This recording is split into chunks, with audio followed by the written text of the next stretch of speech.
Dictation start होगी 5 second बाद। Yes. उपाध्यक्ष महोदय, मैं मानती हूँ कि बहुत से जो हमारे भाई हैं उनकी ओर से शिकायतें आई है और यहाँ बातचीत चलती रहती है कि हम अपने इलाके में सफाई बंद कर देंगे, परंतु यह विषय स्वायत्त शासन संस्था के सहयोग से नहीं हो पा रहा है जैसी कि हमें आशा है और मैं समझती हूँ कि राजनीतिक दल स्वास्थ्य के विषय में ध्यान रखते हैं क्योंकि यह मानवता के लिए बहुत आवश्यक है और इसमें राजनीति का कोई रंग नहीं आना चाहिए, ऐसी मेरी आशा है और मैं अनुरोध करूंगी कि सदस्यों की जो समस्याएं हैं उनको ध्यान में रखते हुए दिल्ली प्रशासन कोई ऐसी नीति अपनाने की कोशिश करे जिससे नगर निगम का यदि कोई काम हो तो उस विषय में हमारा नगर निगम से एक सहयोगपूर्ण वातावरण पैदा हो, मगर इस वातावरण में राजनीति न आने पाए। हमारे सामने एक उद्देश्य हो कि हमें जनता का काम करना है क्योंकि जनता के लिए हम चुनकर आए हैं, इसमें पार्टी का कोई प्रश्न नहीं है। दूसरी बात मैं यह कहना चाहता हूँ कि अनाथ बच्चों के लिए जो इस बजट में प्रावधान किया गया है कि उनके लिए केंद्र बनाए जाएंगे, तो मैं समझती हूँ कि इन केंद्रों के साथ साथ बेसहारा महिलाओं के लिए जो कि समाज से तिरस्कृत हैं, ऐसी महिलाओं के लिए जगह जगह इस प्रकार के केंद्र खुलने चाहिए जहां उन्हें रोजगार सिखाया जाए और साथ ही साथ आर्थिक रूप से स्वतंत्र बनाने की तरफ भी ध्यान जाना चाहिए। इस विषय में मेरा एक सुझाव है कि जो बच्चे अनाथ हैं, जो बेसहारा महिलाएं हैं, उनकी तरफ हमारी पूरी कोशिश होनी चाहिए कि जो अनाथ बच्चे हैं, जो समाज से तिरस्कृत हैं, जिनको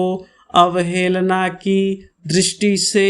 देखा जाता है, उनके लिए केंद्र बनाए जाएं और उन केंद्रों में वह अधिकारी रखे जाएं जिनके संरक्षण में वह कार्य सीखें, पढ़ें, लिखें। यदि इसमें बाहर के सदस्य हों तो वे ऐसे होने चाहिए कि जिनका जीवन सरकारी सेवा में ही बीता हो, ऐसे योग्य लोगों से सहायता लीजिए।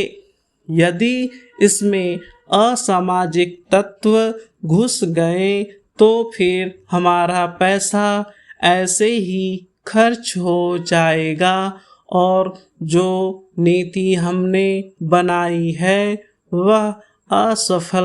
हो जाएगी, जिसका परिणाम यह होगा कि हम उस नीति को कार्य रूप में परिणत नहीं कर सकेंगे। इस बात पर कोई मतभेद नहीं है। उपाध्यक्ष महोदय, रूस में भारत के जो मानचित्र प्रकाशित हुए हैं उनमें भारत के कुछ हिस्से को सही तरीके से नहीं दिखाया गया है। इसको सरकार भी मानती है और इस विषय पर कोई मतभेद नहीं है। प्रश्न यह है कि अगर किसी देश ने हमारे देश का गलत मानचित्र प्रकाशित किया है तो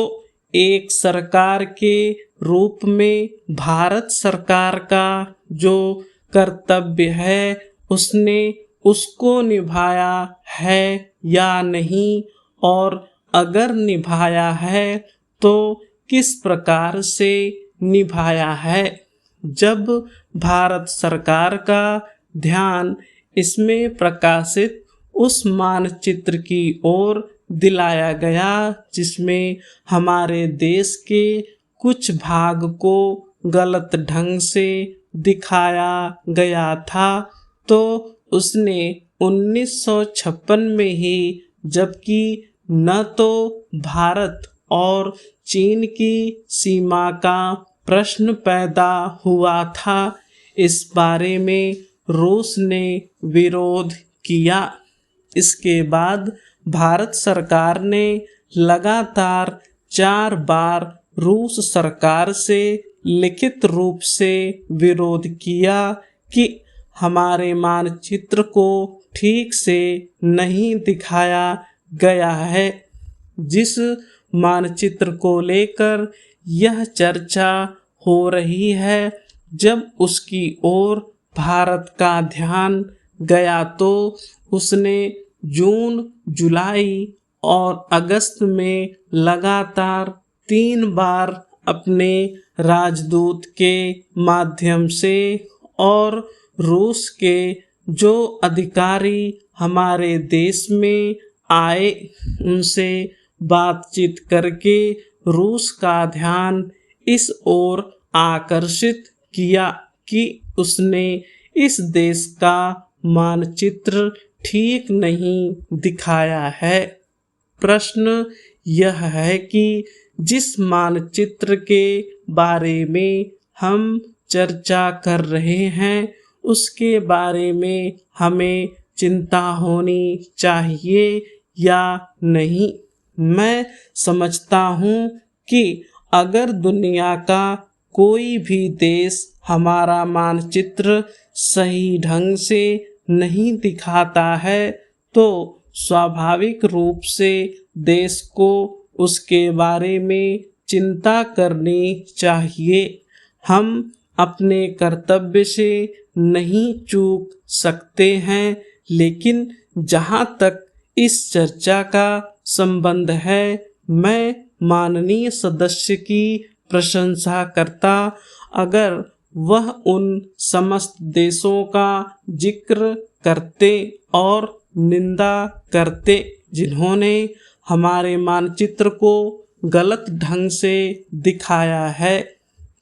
उदाहरण के लिए पाकिस्तान को शिकायत है उसके मानचित्र को केवल रूस, इराक और मिस्र ने ही नहीं बल्कि अमेरिका ने भी गलत दिखाया है। जिस कश्मीर को हम भारत माता का ताज और मुकुट कहते आए हैं, जिसे हम कहते हैं कि वह इस धरती पर हमारा स्वर्ग है और इस इलाके को बिल्कुल उनकी दया